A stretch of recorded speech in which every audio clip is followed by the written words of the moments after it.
Hi, welcome to another episode of Nerds Been Over. I'm Paul Michaels, and my I'm co-host. KJ McDermott. Alrighty, we're getting right into this. So basically, just want to cover some trailers. Star Wars Episode 8. No, it's a little late on this one, but also the newest one of the Blade Runner 2049. So Yes. let's just start Star Wars. Just get off the bat. What are your thoughts on the Star Wars 8 trailer? Obviously, it's a teaser. Yeah, of Like, course. Granted, it doesn't reveal too much. When even before I saw it, I knew it was gonna happen. It was gonna show a couple cool things. Mhm. It was gonna show a spaceship flying around, and it was gonna have some awesome dialogue, but it wasn't gonna show much. Yeah. And you know what? When I saw it, it showed a spaceship doing a couple things, and it had a voiceover, and it didn't show much, but it showed Rey having a lightsaber with a figure watching over her, who I would only assume Is is Luke. Yeah. watching over her, and the voiceover with Luke being the Jedi, or an end, or have to end. Yeah. Awesome, obviously, but then the internet went a fucking frenzy talking about gray Jedis, which if you don't look into the extended lore or anything, gray Jedis are people who are in touch with their feelings, but they're neither light nor dark. They use the hate and the light both at the same time to be a full Jedi. Yeah. Blah blah blah. Everybody fucking exploded, being "Oh, great Jedi's!" It was yeah, Okay, so Okay, here's the whatever. thing, though, because I think this is interesting But too. then again, they deleted so much of the extended universe. I know, but they still use stuff from the extended universe. They Yes. used Thrawn there and Rebels and whatnot. But okay, so here's my thing: is this is a big deal because I do not believe, to my knowledge, in the main film universe they've ever actually shown books. They always No. show. They showed the books in the trailer. They showed the books, and Yeah. it's a big deal because it's assumed that what she's looking at. I assume it's Rey looking at this, or Luke possibly. What's looking at is the Old Testament of the Book of Wills, which, if you don't know Star Wars lore, which I didn't, I had to learn this Yeah. myself. The Book of the Wills is basically the time before the Jedi and the Sith were really established. It's when people were more Force wielders, and they used both sides, and they tried to have And more of a then- balance that way. Building on what they should do. Yeah, and it's assumed that might be what Luke is heading towards. Now, my That's in the trailer too, though. Yeah. They show the set of books and Mhm. the cavern. And again, that might have been why Luke went to that place. Maybe that's where the books are. Maybe he's trying to get back to the old ways. My thing is this. I assume. See, the thing is, looking at the films, we have to look at it from what they know as themselves as characters and how we see things in the universe. Like, we know the history now of Anakin and the Jedi Order that came Yes, before, yes. and we know how Luke, had to carry that burden. What we don't know is what history was kept and what he learned himself in that universe. Because as you can see, they're not But then really good at. again, with Luke saying the Jedi should end. Do Yeah. you think Luke comes there, reads the texts, and finally realizes the Jedi should end? I think Do you he's. think they're archaic texts? I think he's Do you saying. think that, I think he's they're saying the old way. texts, and he finally realizes these are old and outdated. We should do something better. He could be. It could go that way. I think what he's finding is he's seen those texts, but they're texts from before, and he's saying that the order that we know to be the Jedi needs to end. The way the Jedi work need to end. Okay. And we need to have a more evolved Gotcha. version of them. Gotcha. Something that's not necessarily Jedi. That's the thing, though. What did he do when he made his Jedi Order? Did he take guidance from Yoda and Obi-Wan? It's assumed that he did, but Obi-Wan and Yoda, even as Force Ghosts, were devout Jedi. Did they tell him the truth? Did they really explain to him what was the cause for Anakin falling? The fact that he was built up to be this Messiah, the fact that he couldn't have children, the fact that he was forbidden, that basically led to the dark side. Do you think Luke was being the Jedi should end? Well, it could very much be that they might have kept lying to him, because to the Jedi, even Yoda and Obi-Wan, they might have thought they themselves did nothing wrong. They might think that the problem was with Anakin and him, being subdued to the dark side, being that he let himself open to emotion and pain and everything like that. Maybe emotion's not bad. It's part of it. You have to deal with it. That's why being like a Jedi, you Mhm. should like deal with the emotions and have it fuel you while dealing with it. Yeah, and it's more the idea that maybe they didn't tell Luke the whole story, and maybe that's why he just doesn't want to do the Jedi anymore. He realizes that the good needs to keep going, but it shouldn't go out as the Jedi. Again, even screw the Sith. Like, let's just do something that works for both. If that's what you want to do, he's explaining to Rey. Well, maybe the Sith and the Jedi are like the same head and like a different side of the coin. Well, the thing was, like, you can't do one without the other. The thing was is that we find out as we get older with the movies, the Jedi are. It gets more and more complicated as we get older because we assume the Jedi were good people, or they were good knights. And then we find out they had orders and rules that kind of led to the fall of themselves. And we don't know to what extent Luke... I assumed as a kid that he would have followed a more evolved version, but maybe he didn't. Maybe he followed the old ways, not realizing that it would lead to the same downfall. Maybe he wasn't fully informed. We don't know.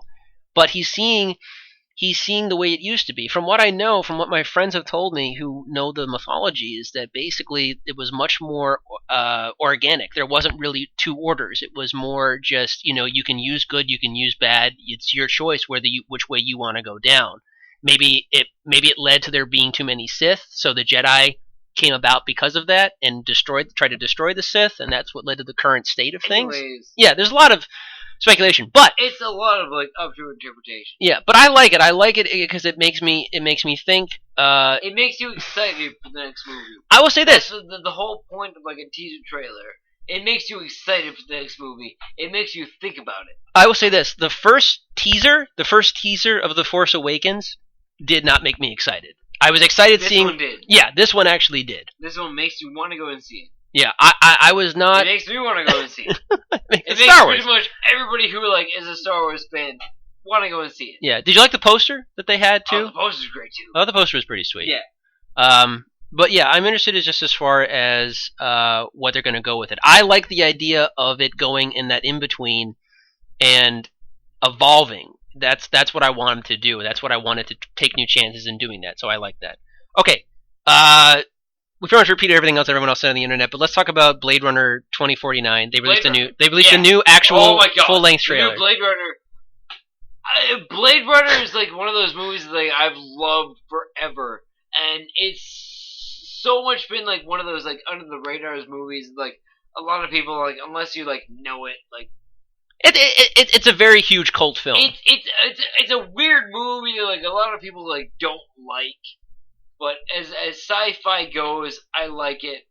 I'm so looking forward to the next one because the vision that they have continues the vision of the old one. Yeah. It continues like the same style. It looks a lot like the old Blade Runner world, which is good. Which is what I agree with. Like, it's great. Like, Harrison Ford being back in it and being like, oh, hey, I used to be one of you. Now you're here, like whatever. But again, he's going back to all of them. That's my whole. He's doing Indiana Jones. He's doing Star Wars. He's doing Blade Runner. Whatever, as long as the movie works, that's how I see it. But I mean, honestly, I'm skeptical, obviously, but I like Ryan Gosling. I like the director, and I like the writers behind it. So I'm very excited to see what they actually do. I think they actually want to do a real sequel, like something that feels like an evolution of the world from before, not just a cash in. Yeah, right. I know, which I'm hoping it isn't. But I love the trailer. It looked visually astounding. It looked like an evolution of what we know to be Blade Runner. Much like it visually looks like the next Blade Runner. Like very much awesome. Very much like how Tron Legacy looked, like the first Tron. Like, it was really cool. It visually looks like they have the same kind of style. Yeah. With the same big ads. There's an organic feel to it. Yes. Yeah. So that being said, I hope it doesn't turn into a straight up crazy action picture because the original Blade Runner was not that. It was not. No. No. It was very much a. It was. I mean, you can still make it. You can still have action scenes. It was a weird detective. Dare I say like a sci-fi like it was. Well, they made on like anime. They made an actual. It reminds me a lot of anime. No, it does. It does because it was 80. It was 82. Like, it was 82, and a lot of anime I think took inspiration from that film. Type of stuff. Yeah, but like live action. So my thing is that Yeah, no, you're right though. The anime I think definitely took a lot because that was '82, so they took a lot of inspiration from that film. But for me, apart from it feeling organic and somewhat more evolved from what came before, I lost my train of thought here. I'm sorry. No, it's fine. I had a thought here. Um, shit. Well, you know what? It feels somewhat practical. It feels we were talking about the action. They had a name for it. That's what it was. They had a name for the way the film was. It was tech noir because it wasn't. Okay. It was a detective movie, but it was a future sci-fi film at the same time. That's what it was. So that seems to be very prominent. It's okay if you have an action scene and detective-like story, which this seems to be like going just like the first film. But don't let that overlap the character pieces of the film and what the film could be about, like being about the ideas, and that's what made the movie so good. Was that yes, on a technical level it was fantastic, but the ideas behind everything is what kept the movie going, and for a lot of fans and a lot of people. I've always been a fan of like anime stuff. Yeah, okay. Like, Akira, the original like animated Akira, I love it. Like as an animator, I used to do like art and like animation. It's a fantastic animated film. You watch it as an animated film, but it breathes. It's a weird, crazy storyline, but like you watch the animation and it's great. But like with Blade Runner, it's the same type of weird sci-fi shit. Yeah.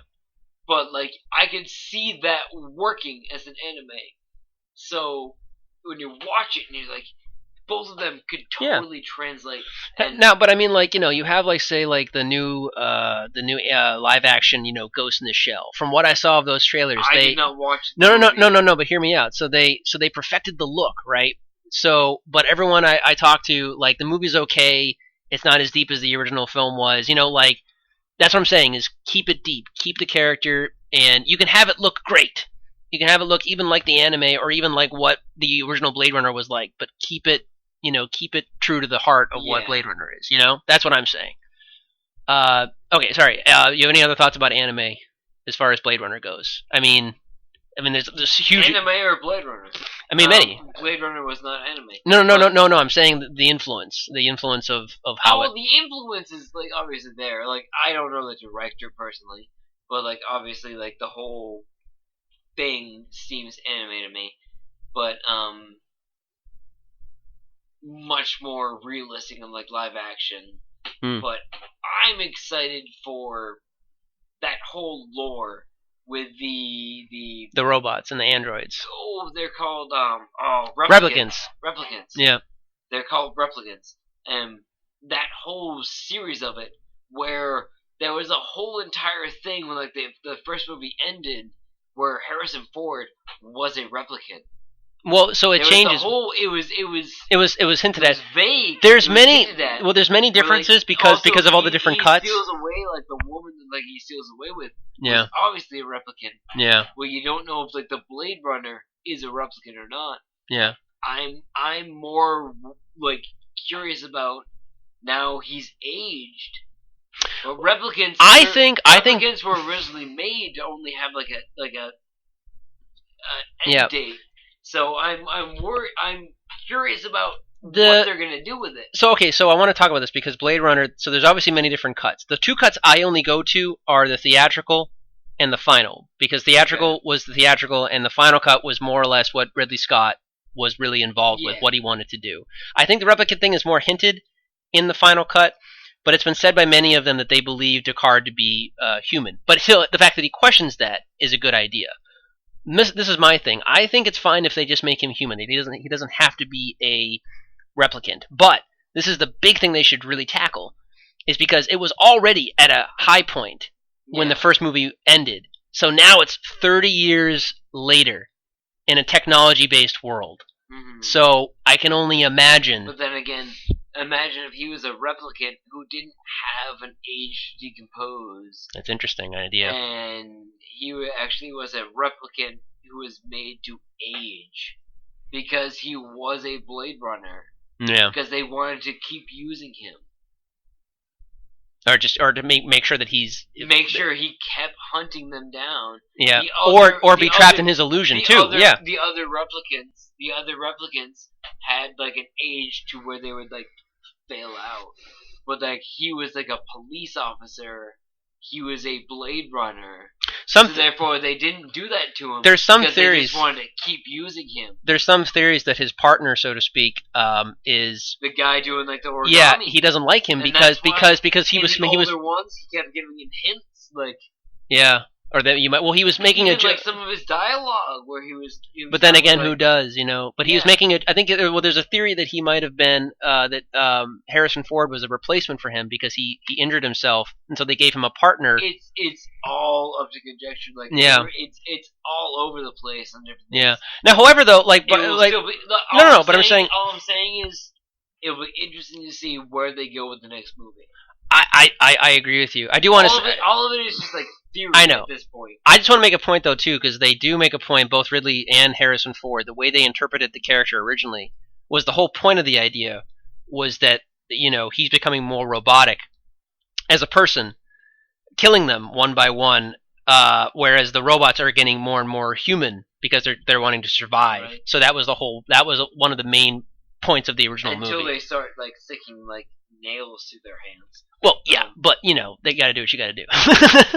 But again, that's all Christ analogy and stuff like that too. You can look into that as well. But I think that's one of that guy's best performances. I do know his name. I can't think of it. I know he's in Batman Begins as well. The guy who plays. Yeah. I know. But he's a great actor. I do consider him a great actor. They're all lost. Yeah. Like tears in the rain. That was improvised. I love that line. It's a great line. Hagen. I know his last name is Hagen. It's gonna kill me. I know it. Anyways, I'm pretty sure we talked about this. Anyway, we're both excited for both of these movies. Yes, I can't wait to see what they're going to do. I'm very excited to see the guy who did Arrival and Prisoners to bring the Blade Runner movie. When I heard that, I was like, okay, good. This movie looks like it might be in good hands then, because I trust Ridley Scott, but he's kind of going a little weird these days, and I'm hoping he can come back. I don't know what Alien Covenant's going to be like, but I'm not holding my breath for it. I'm going to wait to reviews to see what people say. I'm not holding my breath. Anyways, all right. Thanks, guys. Have a good one.